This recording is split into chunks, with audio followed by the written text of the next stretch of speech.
Welcome to this latest video podcast in a series of podcasts about the new Encyclopedia of Seventh-day Adventists online.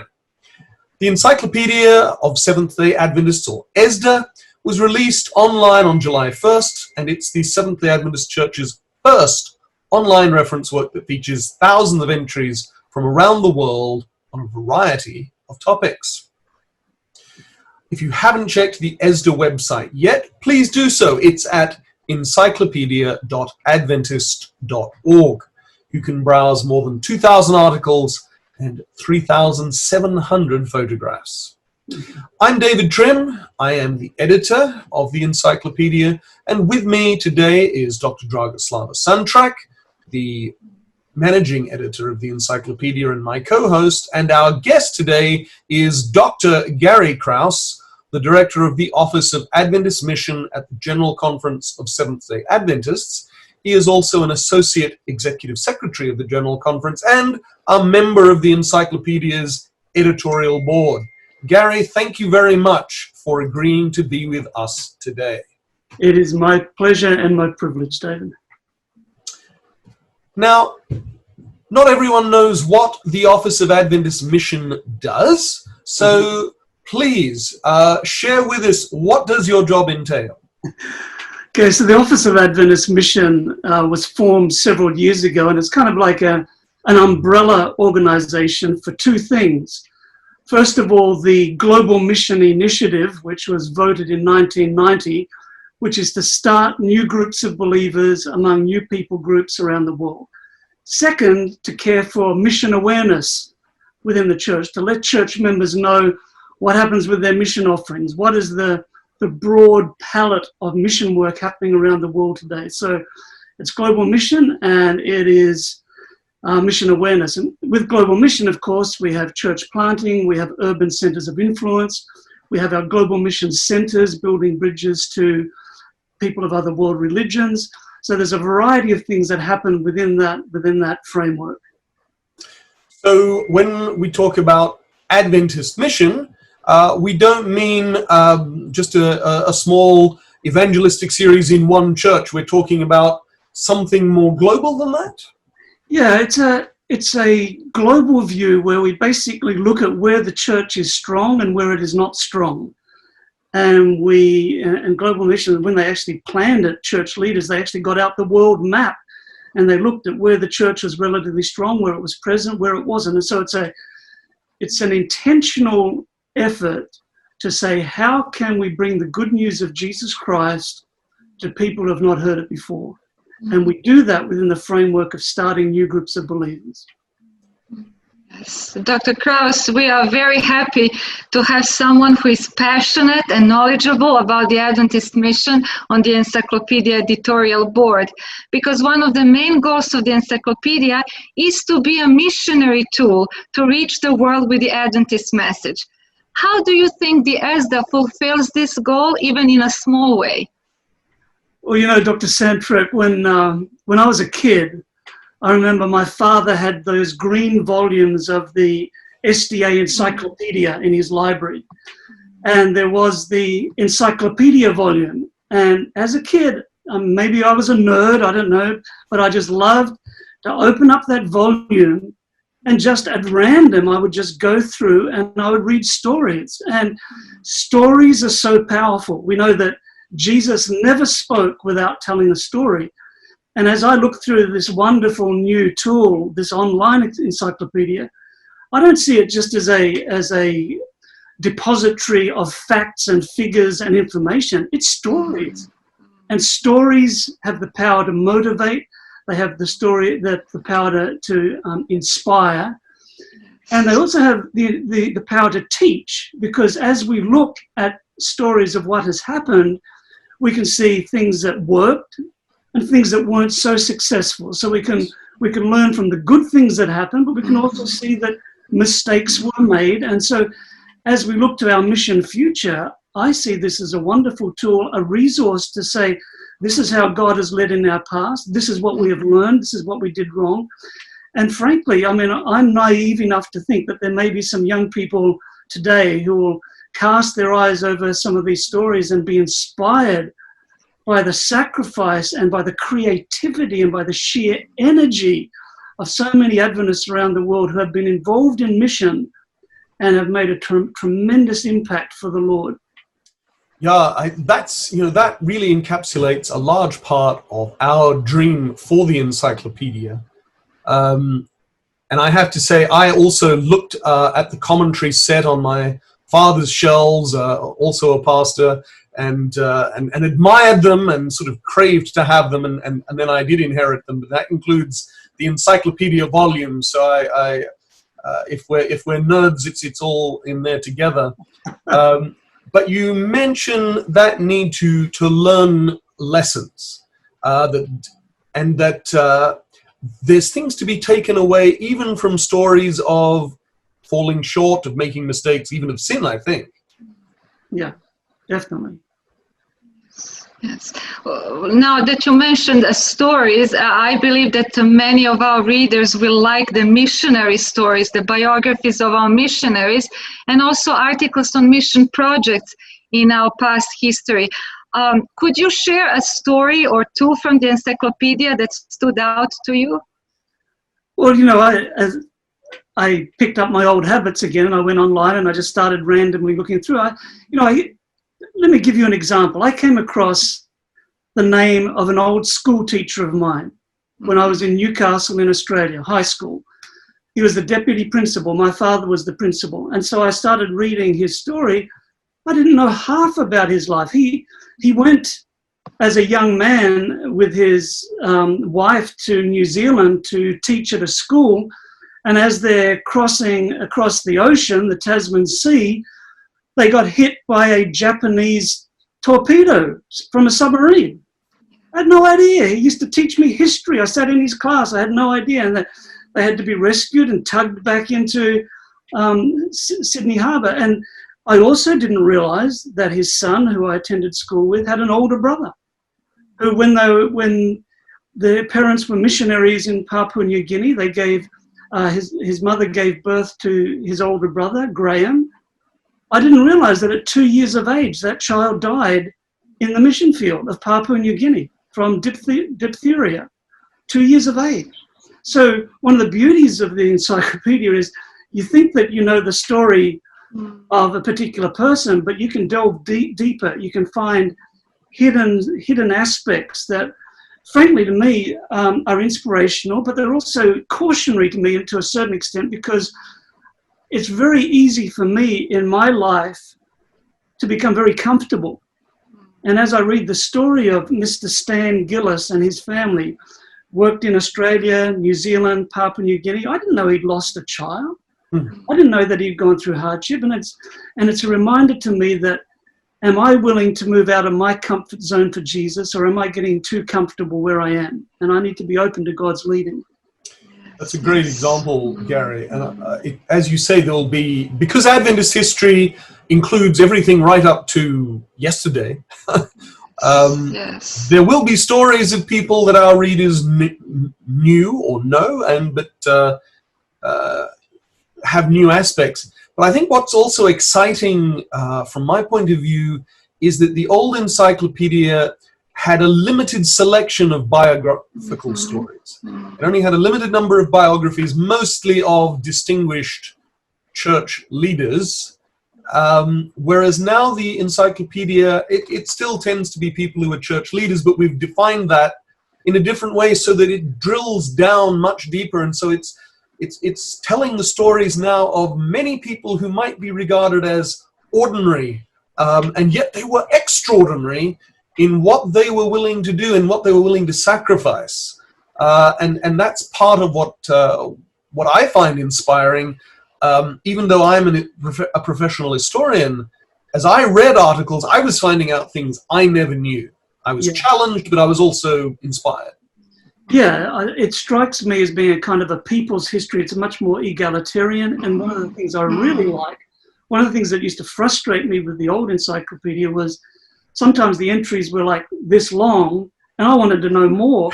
But really, I don't know whether you have word limits or not, but to me, whether it's 200 words or whether it's 500 words, it doesn't matter because it's on the internet. So you're not contained by physical page space in a printed book. And I love that because you can delve in as far as you want. If you just want a quick overview, you just do a quick overview, but you can read the entire article and you can even go to the sources to find out even more information. Yes. Now here's a question for you, David. Is there going to be any cross-referencing? For example, I was reading a piece on Pastor Len Barnard, pioneer aviation missionary in Papua New Guinea, and it references Pastor Colin Winch, who was a colleague. Will we get to the stage where I can click Colin Winch in the article and it will take me to the article on Colin Winch? Well, we hope so. There is some cross-referencing already with references to organizations. So conferences will show the union that it was a part of and so forth. But no, you're exactly right. That is one of our dreams, if you like. Yeah. And I would say, in fact, if there is an enthusiastic and prosperous Adventist layperson watching who would like to see that extra functionality added, we would be very happy to hear from them.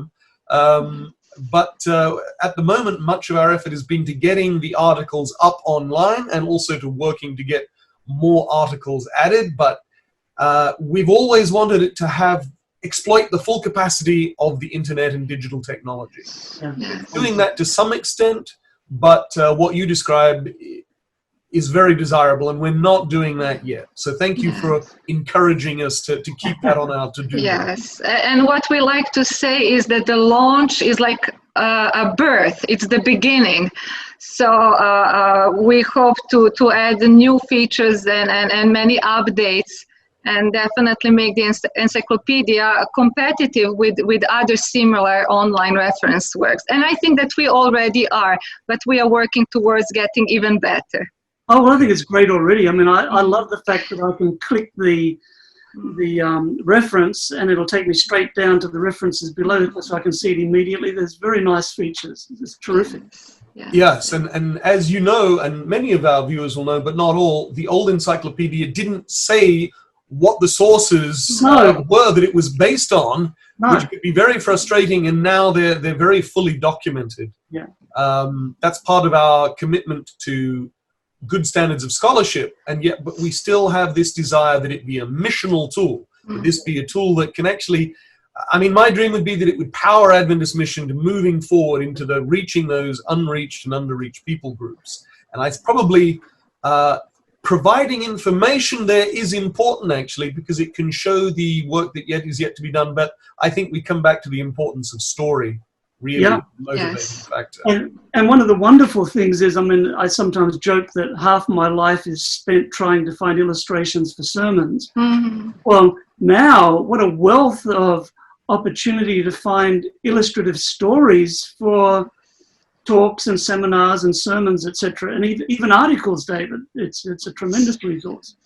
Yes, and we definitely hope as pastors, evangelists, church administrators travel to different parts of the world, that while they're in the airplane, for example, they'll check the encyclopedia for articles about that particular region they're visiting, so they come informed and can relate to the people in a better and more personal way. And I really appreciate with this new encyclopedia the balance or the diversity of articles that we have from all around the world. Growing up in France and later in Serbia, I have been told many times that Seventh-day Adventist Church is like a new sect to the area, to the country. It's like, a new American sect. And I wish that back then I could name all these pioneers, local people who've been Adventists for 100 years. And as we are mentioning the value of stories, I believe that worldwide the members and people will come to appreciate their local Adventist heritage. And that's the beauty of our worldwide church. Yeah, and I noticed when you launched the encyclopedia online, I read some of the comments that were coming up, and there were hundreds of comments coming up. And one of the themes that kept coming through, and this were people coming from all over the world, from Africa, from Asia, from Europe, and the comments were, "I'm so proud of this. I'm so proud to be part of this heritage." And it wasn't in a bad way. Yeah. It was, look, I'm part of something that's much bigger. And if you're in a little country church in the Midwest of United States, or you're one of the few churches we have in a country in the Middle East or whatever, to know that you belong to a larger heritage and history and body that's doing something is very encouraging. That's definitely true, and we hope that people will get that sense of, I am part of this bigger movement. And I appreciate your mentioning the photos, because it's not just church leaders who can use them. You know, we would love to see the person who's telling the mission story on a Sabbath morning, going to the Encyclopedia website almost every church every Friday night, because they will find those extraordinary stories, but also pictures that they can project. And for people telling the children's story, even I think there's all kinds of capacity there, and so this is something. I think what we're saying, and I wonder if you would agree, is that this is a work that can operate at multiple levels. Yes, it's good for scholars and academics, but it has a wider applicability, do you think? Definitely. And to me, the more important applicability is going to be the way that these stories inspire and get us thinking about our heritage and what can we do to keep it going, to reinvent it, to maybe shape it in different places and whatnot, but to keep that mission spirit going. Because I tell you, as I read some of those stories, I just shake my head and say, I don't know what sacrifice is. And I just think that, that multi-level is important, but I'm really excited about that level of it getting into homes, getting into churches, getting into the lifeblood of how we talk about what we do as a church. Yes. We are mentioning stories and mission. Dr. Krause, in your experience, in your opinion, what are some common factors that can be attributed to the worldwide growth of Adventist mission in history? Are there some valuable lessons from our history for Adventist mission today? Oh yeah, there's many lessons. I think as we look at the history of the Adventist Church and mission, we were shaped very heavily by Ellen White, the co-founder of the church, and we can still see her influence today. And so I think when we look at mission around the world, that beautiful summary she gave of Christ's method of ministry, that the Savior came and he mingled, he showed sympathy, he ministered to needs, he won confidence, and then he bid people to follow Jesus. As we look at the history of the Adventist Church, we have been our best in mission when we have followed Christ's example. Yes. We have been our worst in mission when we have not followed his example. So, and I've got to hand it to these pioneer missionaries. I mean, talk about innovative, talk about creative, talk about energy. They never went to the Institute of World Mission to get training on cross-cultural sensitivity. So let's be candid. Our pioneer missionaries made mistakes. There were times that we were insensitive cross-culturally, but bless their hearts, they were on a mission and they were giving their lives for it. Today, when we think about missionaries, we think about people going to serve maybe for 5-6 years, maybe 10 years, but they'll have some annual leave in between. These people went for life. Yes. I mean, even my parents, when they went to Fiji from Australia, they went on a boat. There was no telephone. The only way they could perhaps communicate would be by telex or something like that. They didn't have annual leave every 1 year, 2 years, 5 years, whatever. They went. And you travel around the world today, you go to Salusi College in Africa, you will find Seventh-day Adventist missionaries who are buried in those places. Yes. They never came home. Yes. They never came home. So yeah, there's different lessons. I mean, obviously, we've found how medical missionary work is a way that touches hearts, that can open up people to build relationships and friendships. We've seen how education, schools are a wonderful opportunity. But we've also learned that institutions can sometimes be a negative, because if we focus only on institutions, we can get to the stage where we're not doing the mingling. So there's all sorts of different facets to that. But I honestly believe that the best of Adventist mission is when we follow Christ's method as summarized by Ellen White, Ministry of Healing, page 143. And that really highlights that mission ultimately is about people. We have to have structures in place. And of course, I work at the church headquarters. I would say that. But as an historian, I think it's true. You need structures in place, but the structures that send people to mingle and to win confidence. And, you know, you touched on something there, which is that they didn't get training in cultural sensitivity. But what I have been struck by working on the history of Adventist mission is the extent to which Adventist missionaries, even the very early ones, got it. They got it in a way that perhaps in the 60s and 70s, their children and grandchildren got less. But the people who went out at the very beginning, you actually read what they're doing, you think, my goodness, these people are innovative, creative, they are not hidebound at all. But I think part of what comes back to it there is a love for people and a desire to share Jesus Christ with people. It really illustrates, I think, your point that we've been at our best when we have mingled, we've met needs, we've won confidence, we've worked as Jesus worked. But it's also, I think it highlights that there is still a need for missionaries today. And in some parts of the world, I do hear church members saying, do we really still need people to go as missionaries? But there is always, I think, a need for people to go and share Jesus with other people. And so I just wondered, do you think there is still a place for that? And could the encyclopedia inspire people to become missionaries? You know, I've talked with a lot of people since working with Adventist Mission and I've asked them what inspired you to go as a missionary, or what inspired you to go as a volunteer? What inspired you to serve? I'm shocked by how many times I can remember as a child listening to the stories of mission in my church, in my home. I listened to the old Eric B. Hare records of the stories in Burma, and it was those early childhood experiences of hearing the stories that actually translated into action as they grew older. So, you know, let's never underestimate the power of stories. So I honestly believe that this encyclopedia can be a tool in helping inspire a new generation of mission-minded young people, no question whatsoever.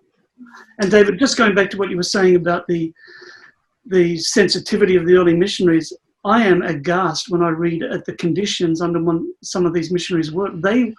They did not keep themselves totally separate from the people. They would sleep on the floor of the huts of people they were ministering to. They would catch the dengue fever and the malaria, etc., etc. So they actually became one with the people in a way that sometimes we only talk about today. And that, I think, is what missiologists call incarnational ministry, representing Christ in human form to people who don't know him. Exactly. Yes. Definitely. Mission is not a job, is not a career, is a life commitment of discipleship to our Lord Jesus Christ. And as you mentioned, all these stories, we can see that commitment and discipleship in action. Yes. Really, and it is only our prayer that the encyclopedia with its stories will contribute even in a small way to inspiring new generations of missionaries. So we carry on the work of our ancestors in faith, and we do the commission that the Lord gave to us, and we finish the work, Christ's work on this earth. Exactly. And one of the exciting things too, as you read through these stories, is that these missionaries were training and mentoring new believers, and as we see around the world today, we are getting strong local leadership in local areas. We have global mission pioneers working among their own people. So we don't rely exclusively on missionaries. We still need them, and the need is growing greater. But we're also thankful that we have local people in local areas in many parts of the world who can keep the work going. But we need to face the fact that we have some cities around the world with more than 1 million people in it, and there's no record of a Seventh-day Adventist even visiting that city. How are they going to be reached if somebody doesn't go to that city? And who will that person be who goes to the city? It will be a Seventh-day Adventist missionary. Yes. And I believe not only someone who will go, perhaps someone who will go and stay, like many of the missionaries who even learned the language. I am impressed by Orly and Lillian Ford, who spent their lifetime in mission, earned the language. Then Erna Kruger, who stayed in Egypt and learned Arabic and did so much work for the church there. So sometimes the call is to go and perhaps even to stay many years, maybe even devote a lifetime to mission. And that's perhaps one of the lessons too that I could have mentioned, that short-term efforts are very limited in their effectiveness. Yes. True. Yes. Dr. Gary Krause, thank you for being director of the Office of Adventist Mission. We can see your passion, but thank you also for being on the Encyclopedia of Seventh-day Adventist editorial board and for being an ESDA author. So you have strong connections to us, and thank you very much for making the time in your busy schedule to sit down and talk with us today. Thanks for being with us. My pleasure. Thank you so much. That was Dr. Gary Krause, the director of the General Conference Office of Adventist Mission. We invite you to read articles on Adventist Mission and Missionaries and the other more than 2,100 articles at encyclopedia.adventist.org. And if you would like to contribute, there are still many more articles awaiting authors, and there's a contact form that you can reach us there on the website, encyclopedia.adventist.org. But please go, read, and we hope be inspired.